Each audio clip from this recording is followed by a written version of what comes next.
Good morning દર્શક મિત્રો, મારું નામ ડૉક્ટર કલ્પેશ સનારિયા છે. હું સિનર્જી સુપર સ્પેશિયાલિટી હોસ્પિટલમાં કન્સલ્ટન્ટ ન્યુરો ફિઝિશિયન તરીકે 2018થી ફરજ બજાવું છું. આજે આપણે વાત કરીશું એપિલેપ્સી એટલે કે ખેંચ, આંચકી અથવા વાઈ વિશે. સામાન્ય રીતે આ બીમારી આપણા પોપ્યુલેશનમાં બહુ સામાન્ય છે અને એનો રેશિયો જોવા જઈએ તો દર 1000માંથી 5 કે 6 કેસીસ આપણને એપિલેપ્સીના જોવા મળે છે. એપિલેપ્સી થવાના ઘણા કારણો હોય છે.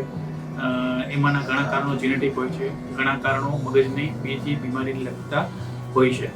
અન્ય કારણોમાં જોવા જઈએ, જેનેટિક કારણો સિવાયના, વારસાગત કારણો સિવાયના કારણો જોવા જઈએ તો મગજને લગતી કોઈ પણ તકલીફ, જેમ કે સ્ટ્રોક થાય, પેરાલિસિસ થાય, અથવા મગજમાં કોઈ જાતનું કંઈ સોજો આવે, ઇન્ફેક્શન થાય અથવા ગાંઠ હોય, આ બધા કારણોમાં ખેંચ અથવા આંચકી આવી શકે છે.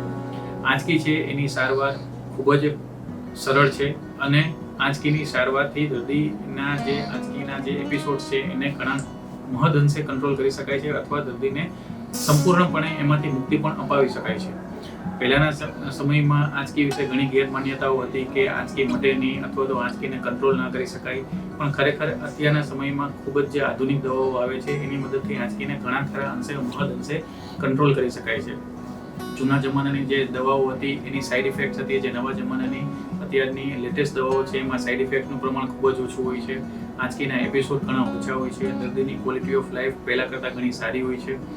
દર્દી એનું નિયમિત જે જીવન છે એ દવાઓની મદદથી કેરી ઓન કરી શકે છે. દવાઓના ડ્યુરેશનની વાત કરીએ તો એનું નિદાન, એની જે ડ્યુરેશન હોય છે દવાઓ લેવાનું, એ દર્દીના એપિલેપ્સીના નિદાન ઉપર આધાર રાખે છે કે દર્દીને કયા પ્રકારની આંચકી અથવા વાઈની તકલીફ છે. બધાનું ડ્યુરેશન સરખું નથી હોતું. અમુક લોકોને 2 કે 3 વર્ષ દવા લેવાની જરૂર હોય છે, અમુકને 4 થી 5 વર્ષ, કે અમુક લોકોને લાઈફ લોંગ પણ દવા લેવાની જરૂર પડે છે. મોટાભાગની દવાઓ સાઈડ ઇફેક્ટ મુક્ત હોય છે. તેમ છતાં એમના જે તે કન્સલ્ટન્ટ ન્યુરો ફિઝિશિયન હોય એના રેગ્યુલર સંપર્કમાં રહીને જો એ સારવાર કરે તો મોટાભાગના દર્દીઓને આંચકીમાંથી મુક્તિ અપાવી શકાય છે. Thank you. ખૂબ ખૂબ આભાર.